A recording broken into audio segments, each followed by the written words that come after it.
Bangwanani Malelepo Vukenjani Klekwas Vanave Africa. Welcome to Africa Good Morning, the news and current affairs show bringing you everything you need to know happening on the African continent and beyond. You are joined by Ashwin Mberi on Monday, the 18th of November. These are some of the stories we're looking at. Senegal votes for lawmakers in a test for the new president. Police vow to arrest South African miners as standoff continues. And Turkey offered partner status by BRICS amid bid to balance East-West ties. Our correspondent in Zimbabwe, Talent Gore, will bring us the latest stories from that country, and Ari Hohad will deliver the sport news from the weekend. Watch Africa Good Morning on DSTV 285, GoTV 25 in Namibia, oneup2.com, as well as Network Media Hub on YouTube. Top stories shortly. As the holiday season draws near, ShopRite and Synergy Chatbot are bringing the Christmas spirit to you.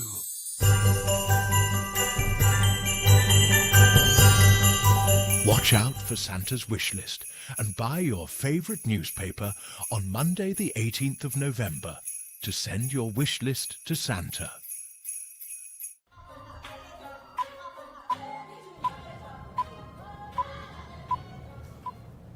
Senegal headed to the polls on Sunday to vote in a legislative election that the president hopes will give his party the clear majority it needs to implement an ambitious agenda for reforms. The heated campaign period has revived concerns about unrest as political rivals clashed, sometimes violently. The West African nation saw some of the worst political violence in recent history ahead of the presidential election that was in March.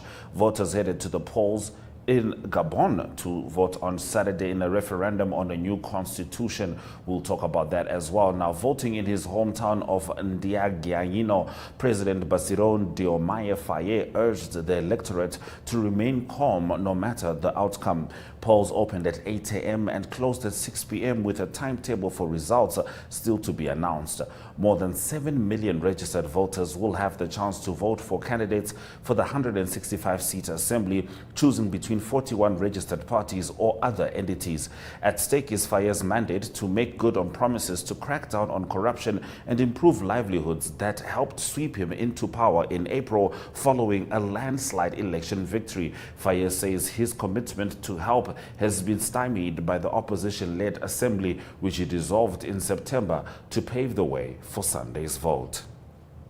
South African police say they will continue to arrest any illegal miners who emerge from a disused gold mine where hundreds, possibly thousands of people are in hiding.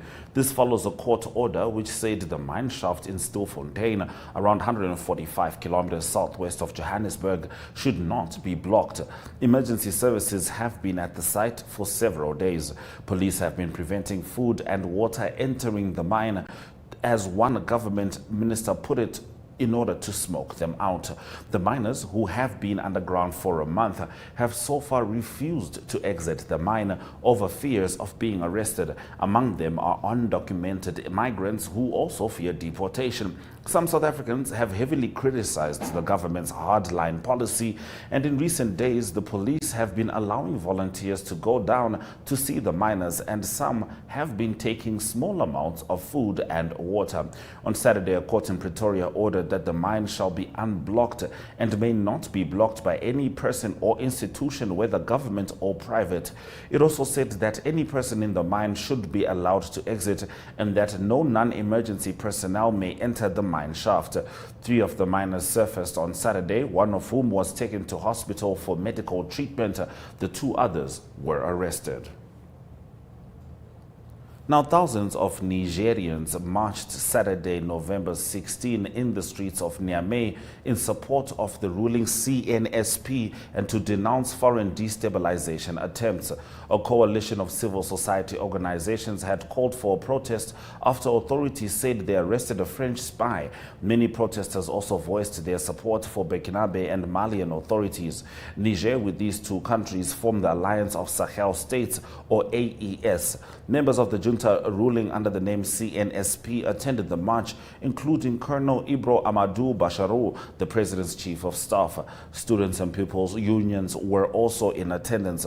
The demonstration took place amid broader accusations of French plots to overthrow the regime, which deposed Mohamed Bazoum and oversaw the withdrawal of French and U.S. troops. Gabon held a referendum on a new constitution on Saturday, a major step towards establishing democratic rule after a coup ousted the Bongo dynasty last year. But some observers fear that the ruling junta may use the process to remain in power. The proposed new constitution introduces two-term limits on the presidency, each lasting 7 years, removing the position of prime minister and recognizing French as Gabon's working language. General Brice Oligui Nguema, the interim president who seized power in a coup last year, has said that the vote reflects the government's commitment towards the transition and urged voters to participate. On Saturday, he praised the transparency of the process. Posters in Libreville have been plastered in the capital in the run-up, with the majority urging voters to pass the proposed legislation. On Saturday, voting stations were quiet in the morning, but activity picked up as the day wore on. Military officers toppled the government in August last year. The ousted president, Ali Bongo, had ruled since 2009. His father, Omar, had ruled since 1967. And Miss Nigeria Chidima Adeshina has spoken of her pride at coming in second in the Miss Universe competition, as well as being named Miss Africa and Oceania. Adeshina originally competed in the Miss South Africa contest, as she was born and grew up in the country. However, she was subjected to trolling and xenophobic abuse because her father is Nigerian. Last month, the South African authorities said they would strip her of her identity papers following allegations that her mother, who has Mozambican roots, had committed identity fraud to gain South African nationality. South African authorities pointed out that Adeshina could not have participated in any alleged fraud, as she was an infant at the time. After the furore in South Africa, the doubts about her nationality, she competed in the Miss Nigeria competition, which she won to qualify for the Miss Universe contest held in Mexico City. In September, Adeshina, a law student, told the BBC that she still saw herself as proudly South African and proudly Nigerian. But after Miss Universe, South Africa tweeted to congratulate her on her second place, along with both South African and Nigerian flags. Some South Africans responded by saying that she did not represent them. In a BBC interview, Adeshina said she would be seeking therapy to help her deal with the trauma following the abuse that she was subjected to. Those have been our top stories on Africa Good Morning. After the break, we're going to be talking to Talent Gore about the return of pediatric heart surgery in Zimbabwe, amongst other stories from that country. Stay with us. Welcome to Namibia, where adventure meets tranquility. With Enjoy, you have access to a wide range of accommodations to suit every traveler's taste and budget. Experience the finest dining and hospitality Namibia has to offer. Booking your dream accommodation is just a few clicks away with Enjoy. Join thousands of happy travelers who have trusted Enjoy for their Namibian getaway. Your gateway to unforgettable Namibian adventures.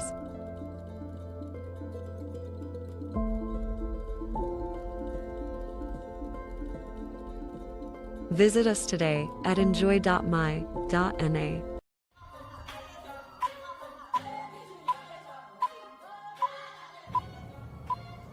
All right, it's time for us to talk to Talent Gore. She brings us the news stories from Zimbabwe. Talent Wamkase. Africa. Good morning, Africa indeed. Now, can you share an update on the current status of pediatric heart surgery in Zimbabwe?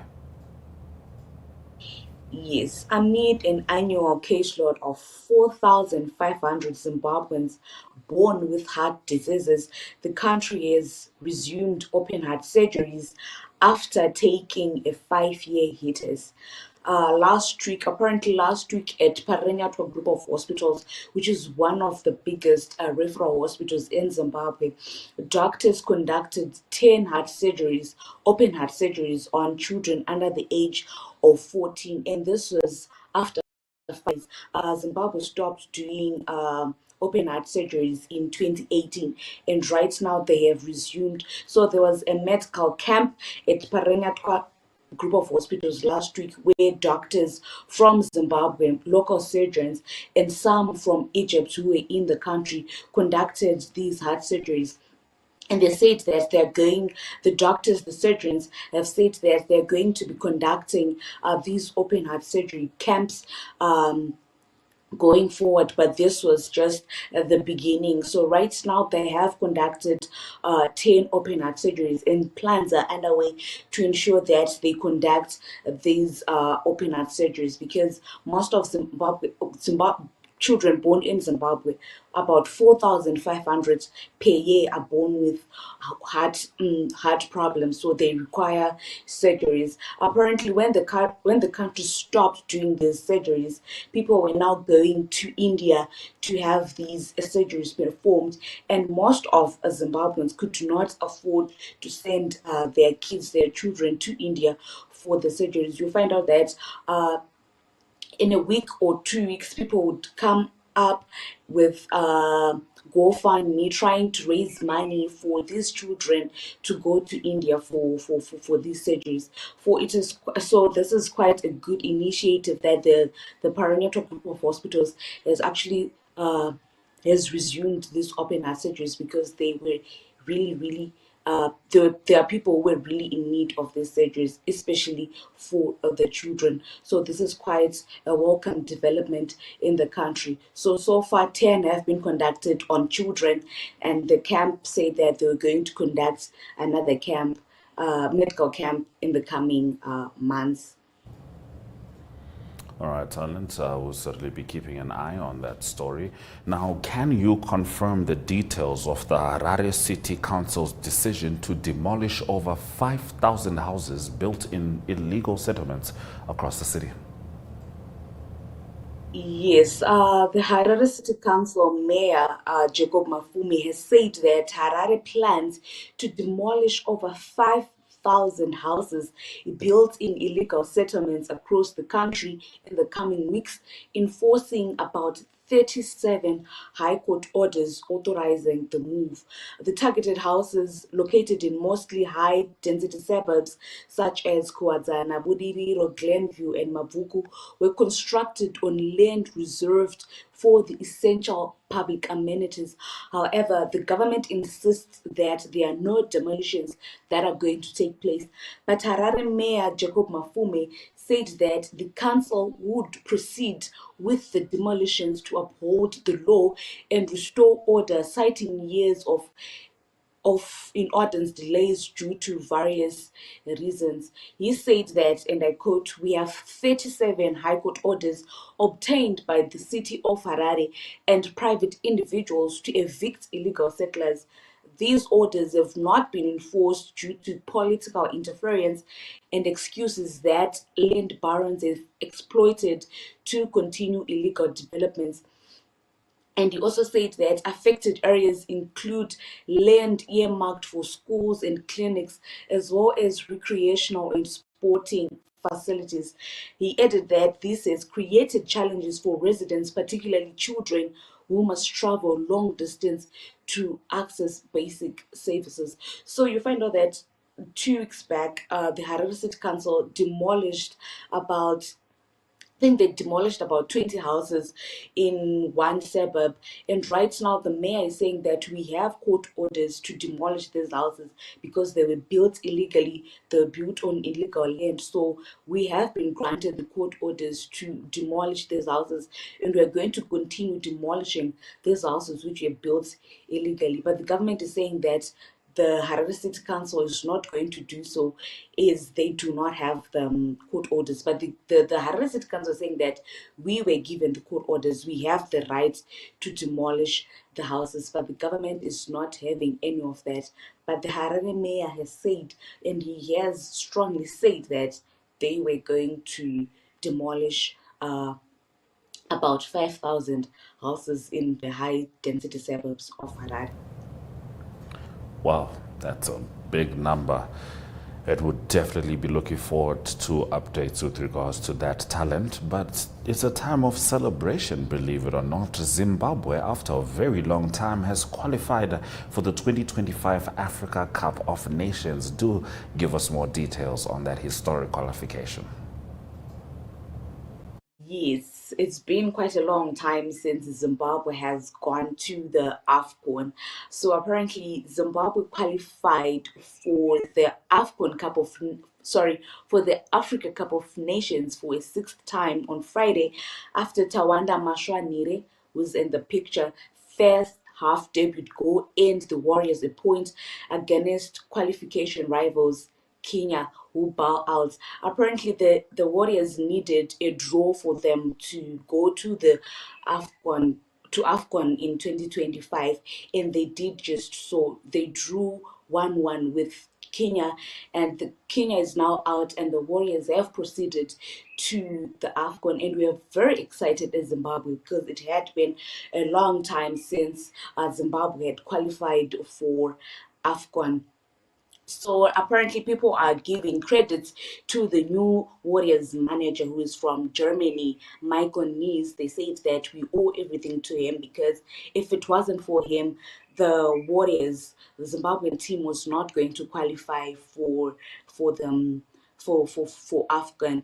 And apparently for this tournament, the Warriors were not beaten all their games. They had won all their games, and they just needed a draw for them to proceed to Kenya for them to proceed to Morocco in 2025 with a game to spare. So we are quite happy as Zimbabweans right now because it had been a long time since we had gone to Africa.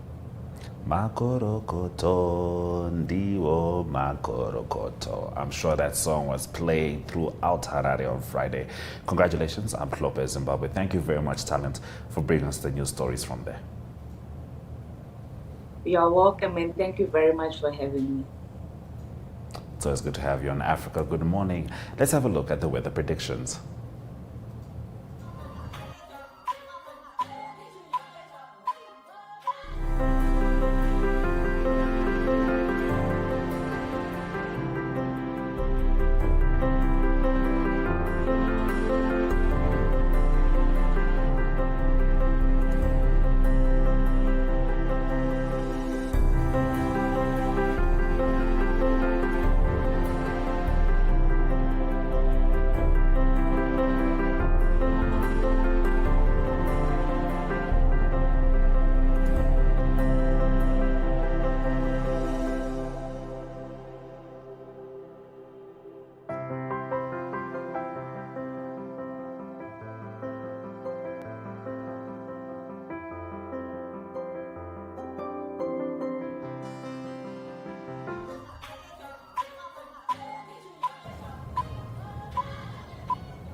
In economic news, Turkey has been offered partner country status by BRICS, the bloc of emerging economies, as part of its ongoing efforts to balance its relationships between Eastern and Western powers. Trade Minister Omar Bolat announced. The BRICS group, comprising Brazil, Russia, India, China, South Africa, along with new members Ethiopia, Iran, Egypt, and the UAE, has recently drawn Turkey's interest. Turkey, a NATO member, formally expressed its intention to join the bloc earlier this year. Speaking to Turkish broadcaster TV Net, Bolat confirmed the offer, describing the partner status as a transitional phase within BRICS organizational structure. The offer comes after Turkish President Recep Tayyip Erdogan attended the BRICS summit in Kazan, hosted by Russian President Vladimir Putin, underscoring Ankara's aspirations for deeper engagement with the group. Turkey views BRICS as an opportunity to enhance economic cooperation with member states, not as an alternative to its NATO commitments, Erdogan stated previously. All right, let's get into our economic indicators just before the sport.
All right, I won't take up much of your time because Ari Hogad is here with the sports stories from the weekend. Ari, do take it away as concisely as possible. Thank you, Ashwin. Yes, starting off with rugby first. There's lots of internationals played in Europe at the moment. It's a bit of a battle between the north and the south. Results from the weekend, good result for the Springboks. There's Grant Williams scoring a try, beating England at Twickenham by 29 points to 20. Good performance, not easy to beat England at Twickenham. And then also good performance by France. France in Paris, they beat New Zealand in a very tight game by 30 points to 29. The only win for the Northern Hemisphere in quite a few weekends, so at least there was a win for the Northern Hemisphere. And then Scotland, they beat Portugal 59-21, and then a game on Sunday, it's Australia, way too strong for Wales, 52 points to 20. So not going well. It's the 11th consecutive loss for Wales. They're in action against Australia. So Warren Gatland, their coach, under immense pressure. On to tennis news, ATP Finals that was played in Italy, and the Italian winner for the first time, it was Yannick Sinner that won the ATP Finals. That's the best of the best. The best top 8 players qualify for the ATP Finals, and he beat Taylor Fritz of the USA by 6-4 and 6-4 to win the ATP Finals in Turin. And then going on to soccer news, a few UEFA Nations League games that was played. It was a big game that was France that played against Italy. That was in Italy, and it was France that beat Italy by 3-1. And that was a good performance. Always difficult to beat Italy at home. And then England, they beat the Republic of Ireland convincingly 5-0. They also flew to the quarterfinals. Just by the way, France and Italy also flew to the quarterfinals of the Nations League. That was actually before even they played over the weekend. They're already in that. And then a bit of a surprise, Israel, they beat Belgium by 1-0. A neutral field in Budapest, and Greece lost to Finland, or Greece beat Finland rather by 2-0. And then just to close off golf news, it's Rory McIlroy. He's ruling Europe. Rory McIlroy won the race to the DP World Championship tournament in Germania, in Dubai. And then also the 6th time he won the race to Dubai. Great performance by Rory McIlroy, dominating European golf. Well done to Rory McIlroy. He's definitely the best in Europe, and Scotty Scheffler probably the best in the US. That's the international sports news for today. Hope it was a good sport weekend for everyone, and hope it's a good sport week. We talk again throughout the week, international sport. Goodbye.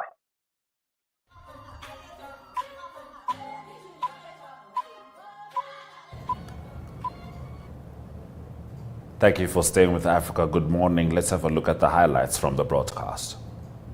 Senegal votes for lawmakers in a test for new president. Police vow to arrest South African miners as standoff continues. Turkey offered partner status by BRICS amid bid to balance East and West ties. Watch Africa Good Morning on DSTV 285, GoTV 25 in Namibia, 1up2.com, and Network Media Hub on YouTube, wherever you are in the world. From me, Ashwin Berry, and the Africa Good Morning team, we've got 4 days in the week to go. Swela Shakanaka.